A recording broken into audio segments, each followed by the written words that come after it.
Well, good morning, good evening, good early morning, and welcome to another scene from the living world of darkness, New York street magic. We are setting this scene still within the Salt and Steel Chantry. Taylor's had a good talk with Ken to somehow, in a roundabout way, make her a little more chipper, but she's still pretty subdued compared to her norm, and she has post talk settled into the big old common room, wearing just comfy clothes, probably has a throw blanket that she brought along with her, thrown across her lap, and she's plunked down on the couch. Netflix is running, but she's not really paying strict attention to it. And she's doing what she do. She's macrameing. She's got a couple of, like, a little package of round beads on her, spilled out on the blanket in her lap, and has the cord in her fingers, and it's just kind of a nice, soothing, rhythmic nodding, stringing a bead, nodding for several, a couple times, throwing another bead on. All in all, just kind of doing things that are comfortable. There's definitely a cup of coffee on the coffee table nearby, though it has been mostly neglected.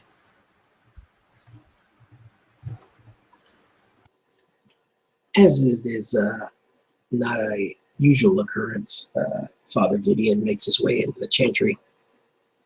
His usual retinue is, of course, in tow, and they will wander through certain rooms. So Taylor will look up to see two of Father Gideon's sons walk through the room abruptly, take several looks around, and then just kind of stand to one side. A few moments later, the man himself will walk in. He's got a pink, fuzzy, what looks to be almost like a shawl over an arm. And even with this pink, fuzzy, shawlish abomination over one arm, he still has the air of dignity about him. He walks in and he sees Taylor sitting, and a smile will kind of slightly start to appear at one corner of his that stony visage. He'll look over at her and, well, I'm glad to see you're up and about. Yeah. Oh, Escher told you they shot me. That was the worst. They shot me twice. What a jerk. That tends to happen. When you do good things, there are bad people that will take issue with you doing good things. Yeah, I noticed. They usually kind of bug out when the guns are there, but I mean, we had to do the thing. I thought the armor would work a little better. He'll walk over and place the shawl on the table beside her. And just kind of pat it. I brought you something. And she finally, like, snakes out a little bit of her usual grin. You brought that for me? I didn't buy anything. This was made by... Brought. Oh, I thought you said bought. My bad. No, this was made by the ladies of the church. Oh, thoughtful. It's something that they do for people who have been hurt or who are sick, etc. They call it a prayer shawl. They'll make it, and then we place it on the dais during Mass, and the entire congregation comes up one at a time and prays over it for that person's well-being. And then we present it to them. So she goes from, like, kind of pursing her lips initially, where it's like, oh, the church does it for people who've been hurt, because the Escher patched her up pretty quick, like. So there's, like, the brief, like, press of lips, like, ew. And then he goes into all the rest, and she just starts looking, like, vaguely guilty. It's pretty plain. He does his best impression of not seeing it, even though he sees it. Well, that's really nice. And she'll actually reach over and accept it and, fiddle with it a little bit. She can't not look at the stitches. She can't not. You got to think, Hey, some of I them old ladies are pretty was going to fucking say, practiced. a circle of old ladies who have been making these for years for the church are probably pretty darn good. Yeah, they are. And she fiddles with it a little, kind of grins and goes ahead and flops it around her shoulders. Wow. He smiles. There you go. Much better. Much better. So, obviously, physical wounds are healed. How are you doing with someone shooting at you in anger? I don't know. I mean, I was kind of mad. I kind of feel bad about, stabbing him, but he shot me. It's a very different thing when you shoot someone as opposed to looking them in the eye as you kill them and actually being able to feel their last breath on your face. There's such a blatant, uncomfortable squirm. Yeah. And then I went today to talk to, and she kind of pauses and looks distant for a second, like, it'll come to me, and then looks a little more thoughtful, a little more concerned, and says, fuck it. I talked to somebody, and it was really dark and bad. Hmm. What did you talk about? Well, I was trying to talk about magic, but we did something. We were she was casting something and was gonna kind of show me so I could learn, but it was it wasn't anything like when I cast or anyone else I've done magic with.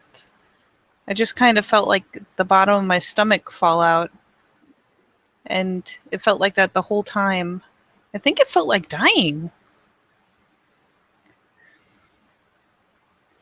We all have our different methods. It was terrible. Threw up. Huh? Not all methods are for everyone. Yeah. I cannot even fathom how my own daughter does what she does. It's kind of like our own journey. We all have our own methods, our own path. Just like life. My path is somewhat different from most others. However, there are very many similarities as well. Well, I mean, I guess it's all true because all of it works, but I was talking to Ken earlier,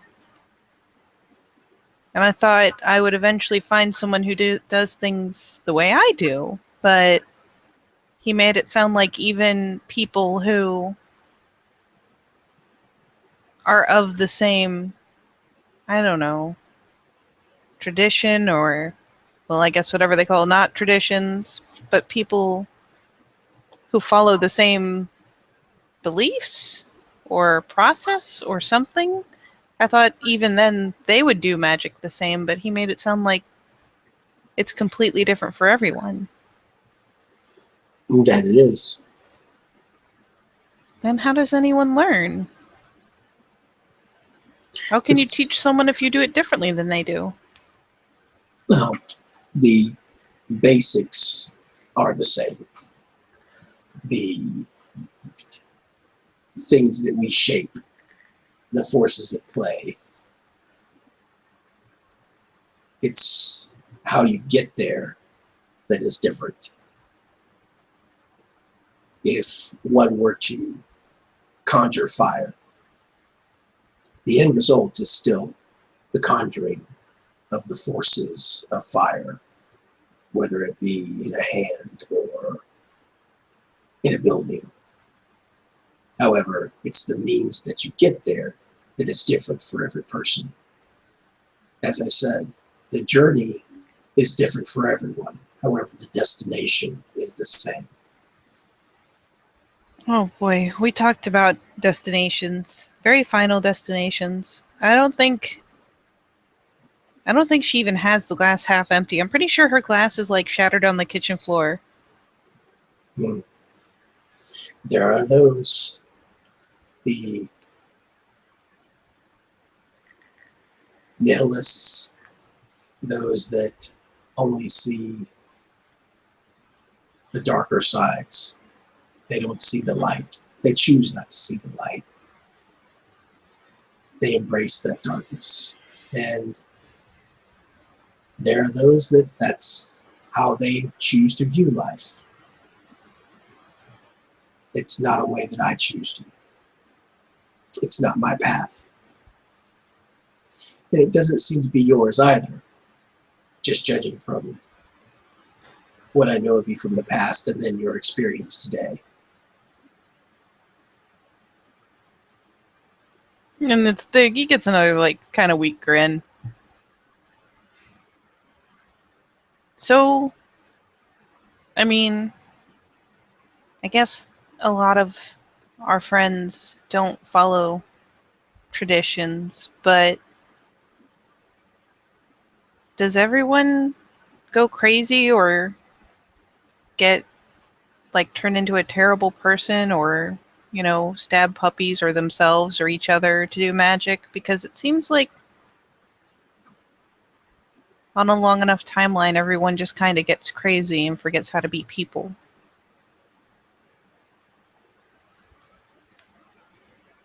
I would like to hope that I have yet to, as you put it, get crazy and forget to be a people. No, And you're still I pretty much people. and I am fairly sure I have never stabbed a puppy. I don't know. She said something about Verbena and that they sacrifice puppies. I don't even know if that's true, but it's terrible if it is. I have very little knowledge of the traditional side. I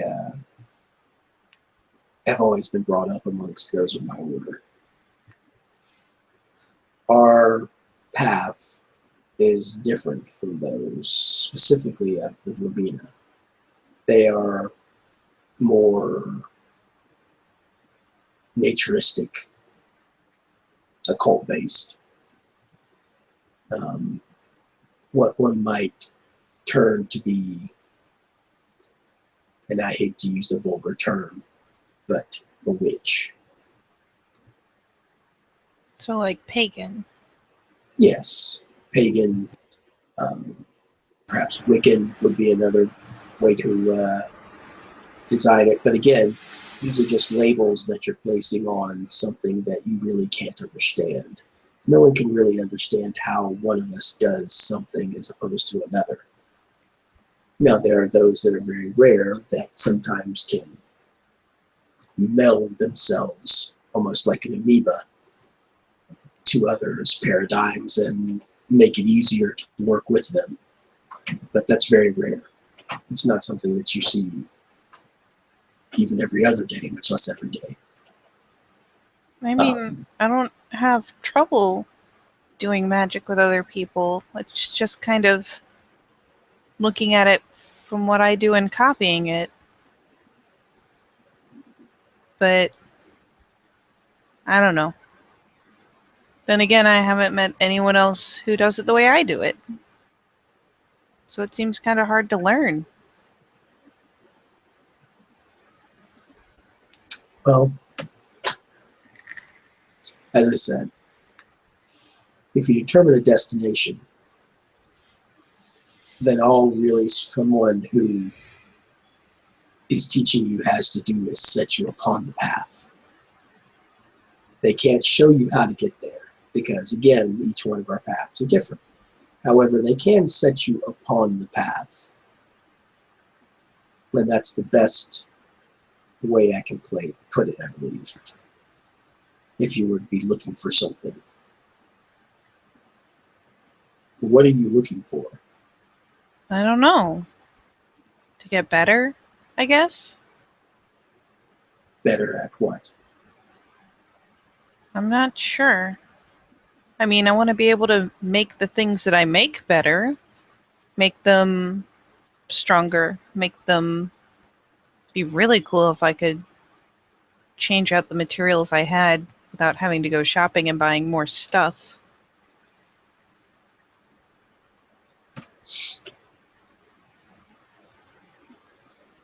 That is a journey that I have not really invested much time in.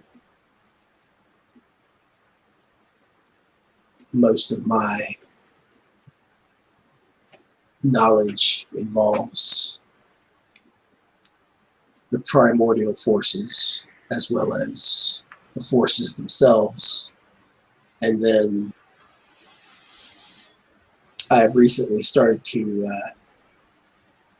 speak with my daughter about the nature of time.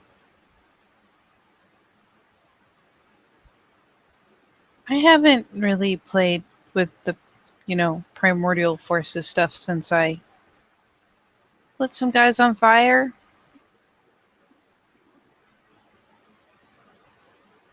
Seems like a good way to, burn down the chantry by accident. Well, nonsense. One must learn control. And you can always use a different primordial force, if you will, if that's the way you intend to look at it. You don't have to use fire, ice. You could use kinetic force. You could use centrifugal force.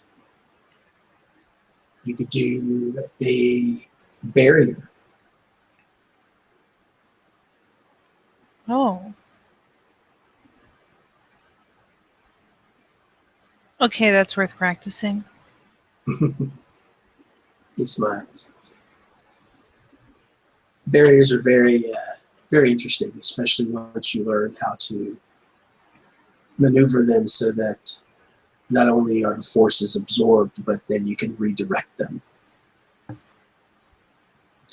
Think of it as a bubble, but then you can take the bubble and maneuver it so that a strike, whether it be from a fist or from a bullet or from an arrow or what have you, or even a rock, is directed back at its origin. Oh. Is that hard? It takes a lot of practice. That's a thing that I should practice. It takes a lot of practice simply to create the barrier. And then when you start refining it, even more practice. Huh. That sounds like a good idea. That's a thing I should try to do. I've only ever done the fire.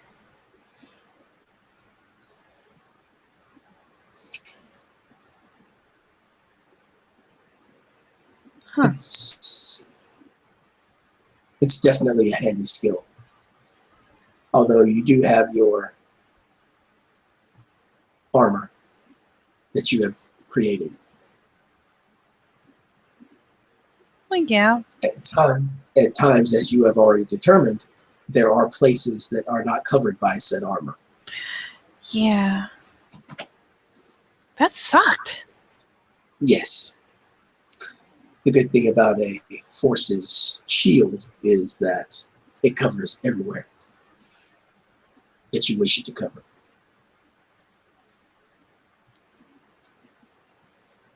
Yeah, I think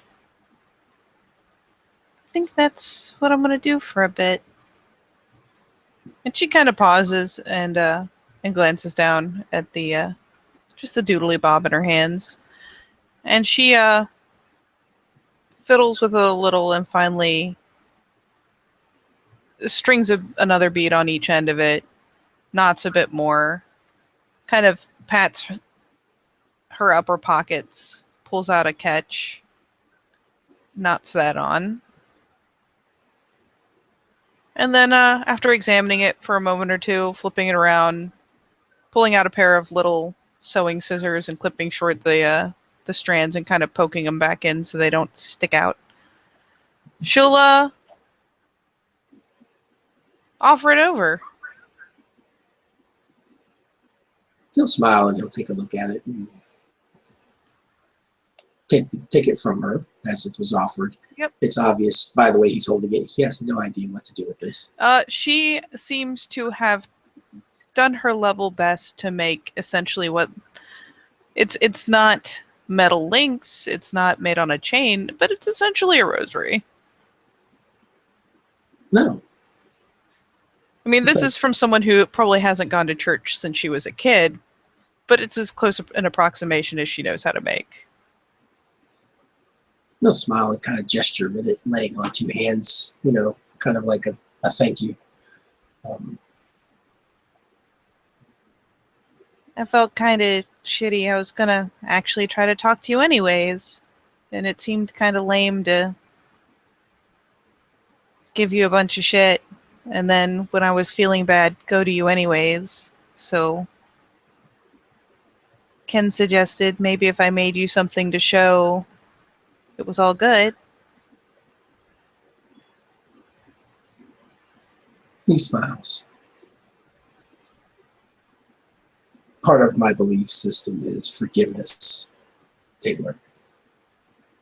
Well, that's a Whether good thing. whether you ask for it or not. Oh. He smiles. Then she finally gives a more earnest smile and tucks the odds and ends that are left from her little project, like whatever remaining beads there were in the rest of the coil of cord, back into various pockets with no seeming rhyme or reason. He smiles. I have an idea. Hmm? I think it might do you good. What? Thursday nights, the ladies that made that shawl, they get together at the church and they sit and they do their crafts and they talk. They have some coffee. Most of them bake. And they just talk and they do their crafts. They do their shawls or they do quilts. There's in 15 years, no child has been christened at our church that has not gone home with a personally embroidered quilt square to mark the occasion. Perhaps you should go and sit and craft and listen, maybe even talk. It might do you some good. People that think like you do. They do it for the love of their craft and because they like to help people. You know, if I hadn't met you, I'd be a little skeptical, but yeah, it doesn't sound bad, really. Even if it's in a church. And she kind of grins. Well, I can tell you, they do say the blessing before they eat. However, most of their talk is about their husbands or their sons or their grandkids or their daughters. And occasionally when I walk out of the room, probably about other things in the church that I probably don't want to hear. It sounds like fun. Yeah, sure. I'll do that. Excellent. They meet it Thursday nights at 9. Okay. So, and there is no formality. If you want to go, you show up. They even, if you need to, they will provide whatever needs to be done as far as materials. The church provides them for them. So the only thing that you need to bring are your nimble fingers and your time. I can do that. All right. Perhaps maybe that will help you with some of the things you seem to be struggling with. There's a lot of wisdom in that room. There probably is.